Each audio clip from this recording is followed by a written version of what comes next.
Beynəlxalq Manas Türk Dünyası Kənd Təsərrüfatı Konqresi Bişkekdə Qırğızistan Türkiyə Manas Universitetində gerçəkləşdi.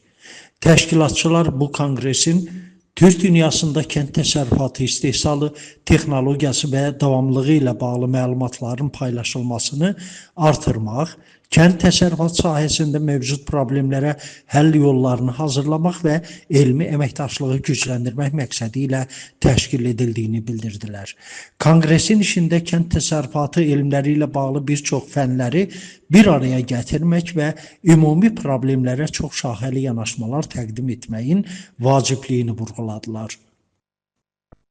Çox gözəl bir tədbirdir. Burada Türk dünyasından gələn bilim adamları, elm adamları ayrı-ayrı sahələrdə yeniliklər haqqında məlumat verirlər.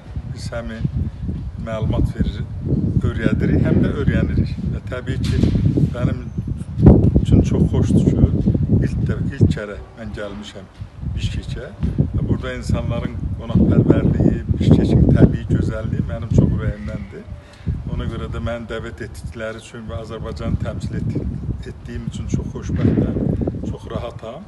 Və mənim də çıxışım çox gözəl qarşılandı.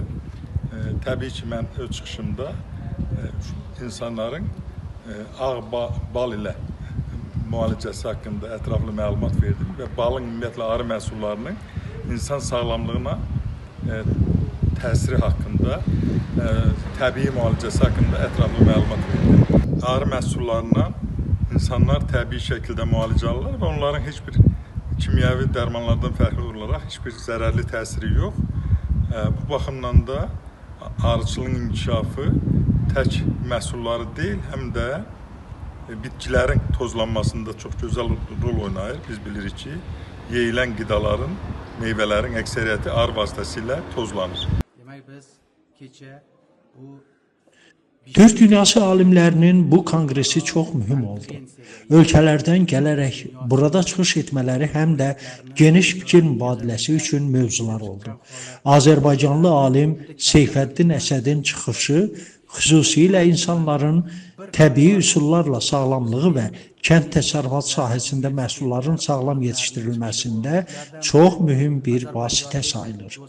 Əlbəttə, bu səpkidən olan məruzələr xalqlarımızın elmi sahədə fikir mübadiləsi apararaq ortaq tədqiqatların ərsəyə gəlməsi üçün bir mənbə hesab oluna bilər. Bu beynəlxalq konqresin bir əhəmiyyəti də o oldu ki, özümüzə tərəfdaş elm alimləri, insanları tapmağa imkan yarandı.